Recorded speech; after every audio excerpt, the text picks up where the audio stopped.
Reka nsubire ndaguhe ikaze nshuti munywanyi wacu ndaguhe mwiriwe canke mwaramutse bivanye naho muherereye kuri mwese mumviriza amakuru n'ibiganiro dutambutsa kuri iyi mbonesha kuri yacu ari nayo yanyu ya Burundi News TV. Turabifurije kugira ibihe vyiza vya Noheri no gusoza umwaka, tuzogire umwaka musha w'2024. Amahoro y'Imana niyo tubipfuriza muzobane nayo. Ni nyuma yuko rero reka nsubire ndaguhe ikaze nshuti munywanyi wacu kuri wumviriza amakuru yacu uherereye irya nino kubigana makungu ya kure, abatwumviriza muherereye irya nino mu karere k'ibiyaga binini.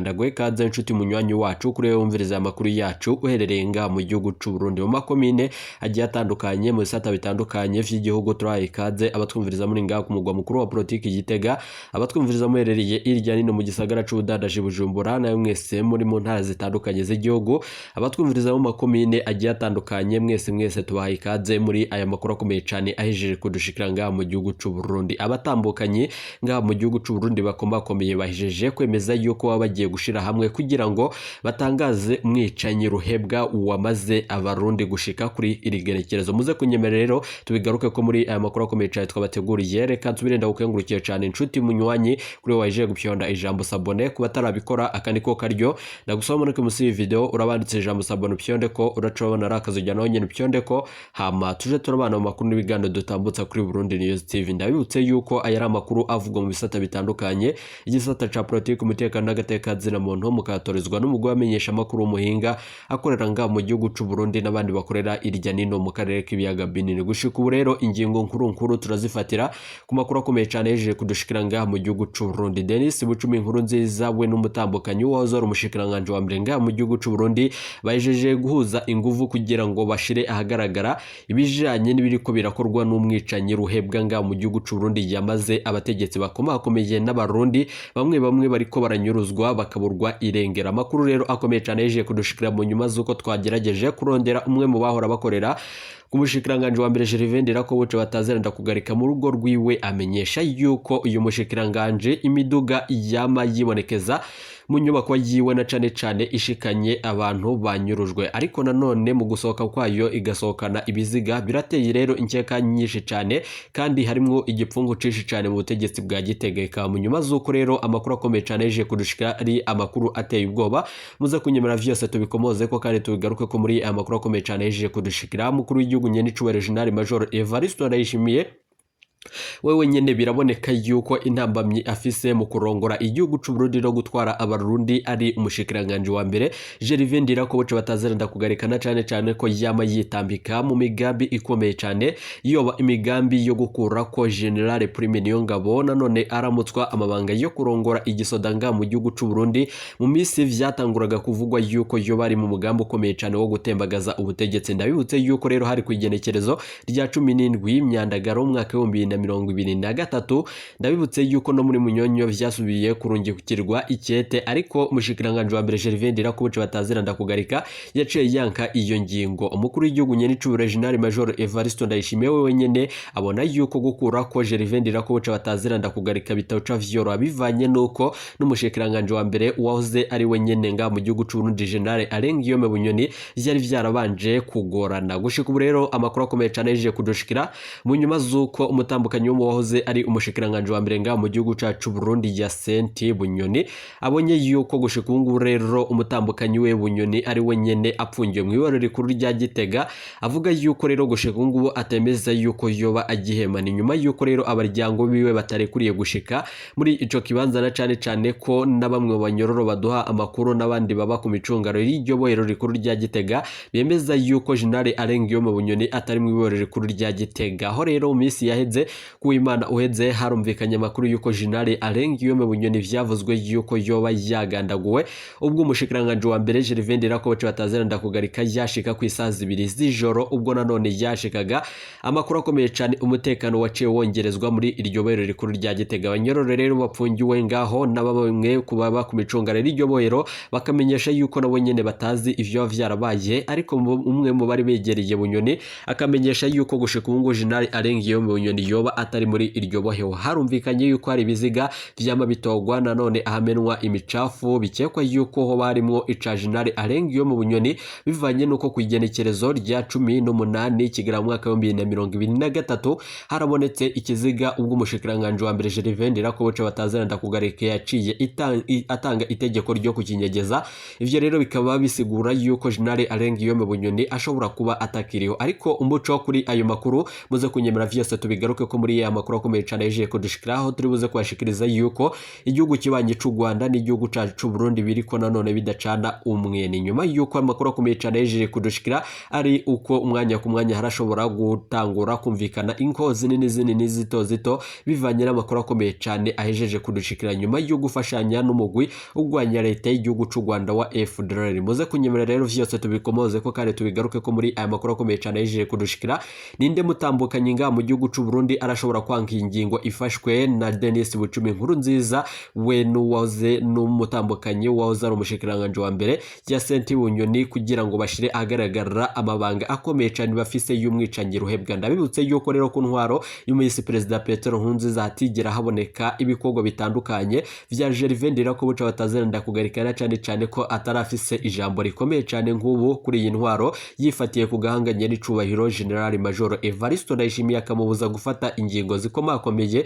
Gushika ubu rero abanyagihugu bakaba bariko baricwa n'inzara n'ibindi bibazo bitandukanye vyugarije igihugu cacu c'u Burundi. Mbere rero yuko tubashitsa ko ayo makuru akomeye cyane hari n'ibindi bihejeje kudushikira amakuru mu mwaragiye munyegezwa duhejeje kuronka muze kunyemera yose tuyakomozeho kandi tuyagaruke ko muri aya makuru n'ibiganiro tubategurira kuri imbonesha kure ya Burundi News TV. Mbere yuko rero dutangura kuri ayo makuru kandi tubashitsa ko idonido ry'ayo makuru tubabwiye mu funyo ku mugambo ukomeye cyane wo gushira agaragara ibijanye n'ibikorwa vy'ubwicanyi, ibikorwa biteye ubwoba vyama vyibonekeza amabi akorerwa abakenyezi vyoba ukubashurashuza n'ibindi bitandukanye biriko birakogwa na cane n'abategetsi bakomakomeye mu nyemere tuze kubigaruka ko.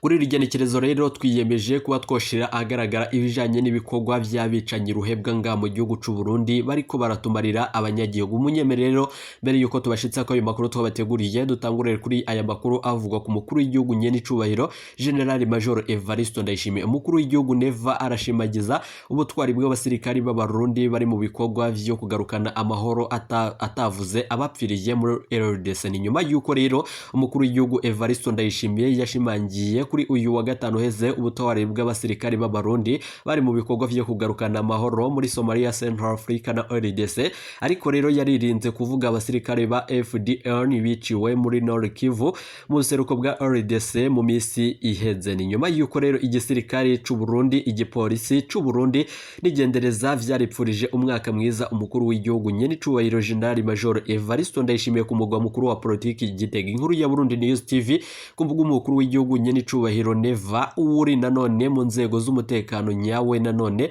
ategerezwa kwama yibuka ko atari kugira ngo akingire gusa abarundi ahubwo ari no kwitangira abarundi gusa. Nico rero gituma subiriye kubakeza abagira kandi ko abasirikari bacu baritangira amakungu anakeneye amahoro. Ndateye intege kandi ndanakeje abasirikari bari mu bikorwa vyo kugarukana amahoro muri Somalia na RDC na Central Africa bakomere cyane. Niko rero vyavuzwe n'umukuru w'igihugu Evariste Ndayishimiye akomerwa mashini ntwazangabo z'igisirikare n'igipolisi, ariko rero ntiyavuze abasirikare b'ibihugu biciwe bamaze imisi bapfira muri Nord Kivu mu buseruko bwa RDC. Nanone muri iyi misi iheze no muri iyi misi no mu bihe vy'imisi mikuru aho hariko haribanda nanone hagaruka intambara ikomeye cyane iriko iraduhuza n'igisirikare na cane umugwi wa M23 mu ntambara zihuza FDLR n'umugwi witwaje ibigwanisho wa M23. Kubwiwe rero intwazangabo zitegerezwa kugwanya ibiturire, kunyuruza amatungo ya leta kandi bikakorwa atakubabarira ubikoze wese. Niko rero nibwo yoba umugenzi wanyu nta kumushira. Nanone niko yashimangana nyuma yuko rero atakumuhishira umukuru w'igihugu yarakeje inyamiramabi zatahuye ko kugwanya igiturire kugira ngo amakore n'amataxi nanone vyinjire mu kigega ca leta ntiyinjire mu mifuko y'abantu ari intambara mu nziza. Ni nyuma yuko rero amakuru akomeye cyane yeje kudushikira yemeje yuko nanone inyuma y'akamo kanje nanone mu mpera za gitugutu umwaka wa 2023 inyamiramabi zafashije kugarura imiliyaridi zishika indwi z'amafaranga y'amarundi kandi z'amafaranga y'amarundi yagomba anyuruzwe n'abakozi ba OBR mu kwezi kumwe gusa. Kubw'uwo nanone arongoye igihugu gikeneye kurusha ibindi vyose ku isi kitanagira amafaranga y'agaciro kugira ngo kirangure ibitoro, imbono y'umurundi bwifashe mu mwaka wa 2040 kandi buteye imbere mu mwaka wa 2060 irashoboka kandi ntinashoboka bivanye n'insiguro y'umukuru w'igihugu nyenicubahiro General Major Evariste Ndayishimiye. Ivyo rero abahinga baca babitazira ubujanjwa n'ubuswayire nk'uko umukuru w'igihugu nyenicubahiro General Major Evariste Ndayishimiye yama yibonekeza. Yizeye ko rero abantu n'umutekano biri mu gihugu cacu c'u Burundi, ariko nanone umukuru w'igihugu nyenicubahiro General Major Evariste Ndayishimiye aremeza yuko ikintu kimwe atakubaha amatungo ya leta n'intwaro ibereye nta nahamwe rero tuzoshika, nk'uko rero vyari vyasubiriye nanone nk'uko uwo nanone yari yasubiriye Nkurunziza yapfuye kwihagarikwa ry'umutima vyakozwe n'abagenzi biwe na cane harimwo bamwe bari bamwegereye mu butegetsi bwa CNDD-FDD na cane bamwe tuzi twese. Bob Rugurika umenyesha amakuru kuri radio RPA yashikiriza imbere rero yuko aiza ikiringo ciwe ciyamirijwe ku bwa leta y'u Burundi. Inzego rero z'igisirikare, igipolisi n'igendereza zarahaye ingabire umukuru w'igihugu nyenicubahiro General Major Evariste Ndayishimiye n'umutambukanyi wiwe inka zigizwe na cane zirimwo ibikorwa bitandukanye. Evariste Ndayishimiye rero yarishimiye cane ico gikorwa umwigenzo mwiza, niko rero yashikirije. Umutekano rero wari wongerejwe mu kibanza cabereyemwo ivyo birori ku mugwa mukuru wa politiki. Nta numwe rero imbere n'abajinare yari yemerewe kwinjirana itelefoni nk'uko vyabonywe n'umumenyesha makuru wa Burundi News TV avuga ko uwo musi wari nanone utwaye uburyo bwinshi. Ni nyuma yuko rero ibiriko birakogwa nga mu gihugu c'u Burundi ibijanye n'ibirori biriko birakorerwa umukuru w'igihugu nyenicubahiro General Major Evariste Ndayishimiye, abantu zibiwe bamubuza kugira ico ashikiriza kugira ngo mbere yuko ivyo birori bitangura, kugira ngo hatagira uwivanga muri uyo mugambi na cane ko umwanya ku mwanya umukuru w'igihugu nyenicubahiro General Major Evariste Ndayishimiye arashobora kugandagurwa. Agakuru rero keza kandi munyemereye tukabandanye mu nyuma turibuze kugaruka kuri ya makuru twababwiye mu funyo. Ibanki y'isi yose iratanga umwizero ko Uburundi bugiye kugira nanone umurindi w'iterambere ushimishije. Ni nyuma yuko rero mu mwihezo w'ibanki nkuru y'isi ivuga yuko leta y'u Burundi yatanguye gushira mu ngiro ingingo ziri mu cegeranyo Country Economic Memorandum Report casohotse kwa 17 nanone ukwezi kwa gatanu mwaka wa 2023 mu gufata ingingo zibereye mu ntumbere yo kunagura ibisata vy'ubudandaji nanone n'uburimyi. Ivyo navyo rero bikaba bitangaza icizere ku butunzi bw'igihugu bugiye kwisununura n'akazi kakaboneka ku batari bake. Ibanki y'isi yose mu cegeranyo isigura yuko nubwo rero vyashitse mu rindi w'iterambere ukwama nanone gushika ku bice kimwe n'ibice 4% kuva rero mu mwaka wa 2019 kugeza mu mwaka wa 2022. Ibimenyetso vyose nanone vyerekana ko igihe co gushika ku rugero rw'iterambere rishimishije ari ikintu. Nyuma yuko rero mu vyo uwo mwihezo nanone ushimikira ko ari nanone mu kwemeza ko umurindi w'iterambere ugiye kwisununura n'ingingo rero zafashwe mu ntumbere yo kunagura igisata co kuvunja amafaranga, gutoza amakori hamwe rero no gukomeza guteza imbere agashirika bute n'agashirabwenge ry'abahinga mu bisata bitandukanye mu buzima bw'igihugu. Ni nyuma yuko rero muri uyo mwihezo kandi ibanki nkuru y'isi yose ishikiriza ko izobandajya gufata mu mugongo leta y'u Burundi kugira ngo Uburundi bushobore kwivana mu kimanga c'ubutunzi n'ingaruka za COVID-19 n'intwaro y'agahotoro irongowe n'ubutegetsi bwa CNDD-FDD. Ivyo rero bica vyumvikana yuko n'ibanki nkuru y'isi bona yuko intwaro ya nyenicubahiro General Major Evariste Ndayishimiye irangwamwo n'ibikorwa bitandukanye kandi biteye ubwoba ifatiye nanone ku ntwaro mbi ya CNDD-FDD. Gushika ubu rero muze kunyemerera ayandi makuru akomeye cyane tuze kuyabandanya. Reka makuru yacu rero tuyabandanirize ni nyuma yuko rero Hawase Wagwe aserukira banki nkuru y'isi yose mu gihugu c'u Burundi. Leta y'u Burundi iratanguye gushira mu ngiro bimwe mu vyo vyasabwa n'abahinga b'ibanki nkuru y'isi yose. Ivyo rero navyo bikaba ari ngombwa nanone mu kuzamura ubutunzi bw'igihugu, komeza intwaro ibereye no guharanira iterambere ry'ubutunzi. Ni mu gihe nyuma yuko rero ari no gushira mu ngiro ingingo nshashe ya politike zibereye mu bijanye no gushira imita imitahe guhanahana ibidandazwa n'uburimyi bizotuma ibikorerwa ubwo buyoboka nanone bw'igihugu c'u Burundi. Ibi rero nivyo rero bigiye kwigeza akazi ndetse bizamure n'imibereho y'abanyagihugu mu gihugu cose. Ico cyegeranyo rero kikaba rero carashotse kandi kikaba cyarasiguye ivy'ubutunzi nga mu gihugu c'u Burundi ko bishimikiye kubijanye n'intwaro mbi ya CNDD-FDD. Birababaje cyane rero ibiriko birabanga mu gihugu c'u Burundi. Nimunyemera amakuru yacu tuyabandarize ku makuru akomeye cyane yeje kudushikira nkuko twebabwiye mu fiyofunyo aho twababwiye mugambo ukomeye cyane nanone ufiswe n'abatambukanyi batari bakeyinga mu gihugu c'u Burundi. Denise Nkurunziza umutambukanyi ya Senti Bunyoni wahoze ari nanone wahoze ari umutambukanyi wahoze ari umushikiranganje wa mbere ngaha mu gihugu c'u Burundi gushika ubu rero bikekwa yuko yoba yaragandaguwe. Amakuru rero akaba ari yarayanyegejwe. Ni nyuma yuko rero amakuru akomeye cyane yeje kudushikira bo babe bafashe ingingo ikomeye cyane yo gushira agaragara amabanga y'umwicanyi ruhebwa ngaha mu gihugu c'u Burundi. Ndirako buca batazira ndakugarika aragirizwa ibikorwa bitandukanye na cyane ko bisigura yuko Ndirako buca batazira ndakugarika yoba afise uruharo rukomeye cyane mu bijanye no kuba igihugu cacu c'u Burundi ataco kiriko kirashika ko araboneka nk'intambamye ku butegetsi bwa CNDD-FDD bivanye nuko gushika ubu rero yama yibonekeza mu bikorwa bitandukanye. Gushika ubu rero Denise Nkurunziza akorora mosozi amenyesha yuko rero ihagarikwa ry'umutima rw'umuyisi perezida Petero Nkurunziza ihagarikwa na Yasenti Bunyoni nawe nyene agashikiriza yuko ihagarikwa rya General arengiyo mu Bunyoni vyose bifise imvo imwe na cyane ko bica biboneka yuko uyu mutegetsi ariko arica abarundi. Amakuru rero akomeye cyane ayejeje kudushikira arateye ubwoba yose tukagenda tuyagaruka ko mu buryo bw'idonido. Nyene cubahiro General Major Evaristo Ndayishimiye gushika ubu rero umutima wiwe urahagarara kandi agihema bivanye nuko afise ubwoba n'igishika bw'umushikiranganje wa mbere Ndirako buca bataziranda kugarika na cyane ko bitoroshe kumukura kuri ubu butegetsi.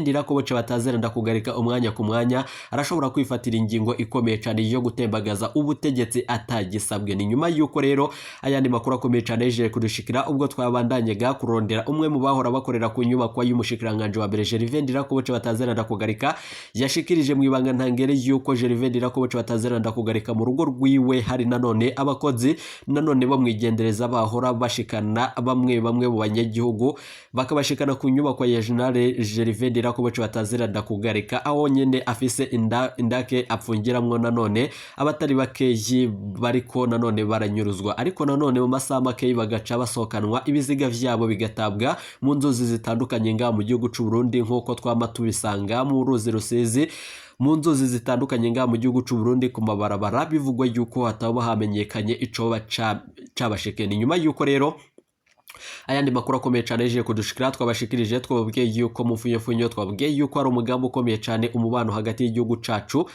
c'u Burundi n'igihugu kibanye c'u Rwanda. Bivugwa yuko umwanya ku mwanya turashobora gutana mu bitwe bivanye no kwagereza igihugu c'u Rwanda igitero cagabwe nanone ngaha mu gihugu c'u Burundi mu misi yaheze. Hari rero kwigerekerezo hari ku munsi wa gatano mu ijoro ryo kwa gatano rishira uwa gatandatu. Ni nyuma yuko rero abasize ubuzima gushika ubu rero kubw'amakuru yacu bashika 27 nubwo ngaha mu gihugu c'u Burundi hatangazwa yuko boba ari abantu bashika nanone 22 ariko rero mugize kunyemera ayo makuru natwe bateguriye tuze kuyagaruka ko mu bindi bigano n'amakuru tutambutsa kuri Burundi News TV aho turibuze gutanga umuco ku vyavugiye mu nama ikomeye cyane yatumwe ko na Denise Nkurunziza mu hoteli ikomeye cyane ngaha mu gisagara c'Ubudandaji Bujumbura irongowe nawe nyene irongowe na Senti Bunyoni n'abandi batambukanyi bakomakomeye aho gushika ubu rero hatumiwemwo n'umutambukanyi umushikiranganje wa mbere Ndirako buca bataziranda kugarika kugira ngo harabwe neza. Gushika ubu rero tukaba tutariko turaronka ibijanye n'ibiri buze kurabwa ku murongo w'ivyigwa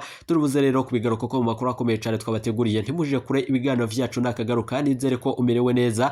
Gusa rero hariko haribazwa nanone umunsi Ndirako buca bataziranda kugarika azoca atabwa mu mvuto. Biravugwa yuko rero General arengiyo mu Bunyoni azoca arekurwa niba yoba agihema. Abihweza ivya politiki ngaha mu gihugu c'u Burundi bo nyene bimeza yuko General arengiyo mu Bunyoni yoba atagihema bivanye nuko amakuru akomeye cyane ava mu iborero rikuru rya Gitega adahumuriza. Ndabibutse yuko rero mbere gatoya yuko General Arengiyo mu Bunyoni hatangazwa yuko yoba yitavye umuremyi, mwarumvirije yuko ari amakuru yavugaga yuko mu ijoro mu isaha z'ijoro abo mwigendereza bishikiraga ku iborero rikuru rya Gitega bakajana General Arengiyo mu Bunyoni mu kibanza kitazwe. Ariko nanone amakuru akomeye cyane muze kunyemera tuze kugaruka dutanga umuco kuri ivyo vyose biriko birakurikizwa kandi biriko birakwiragizwa ngaha mu gihugu c'u Burundi. Turabipfurije rero kugira umwaka musha muhire w'ibihumbi 2024 iteka munezero nivyo tubipfuriza. Ntimuje kure abamenyesha amakuru bacu babahinga bariko baratugira amatoza muri aya makuru n'ibiganiro dutambutsa kuri Burundi News TV mwaragiye munyegezwa. Ntimuje kure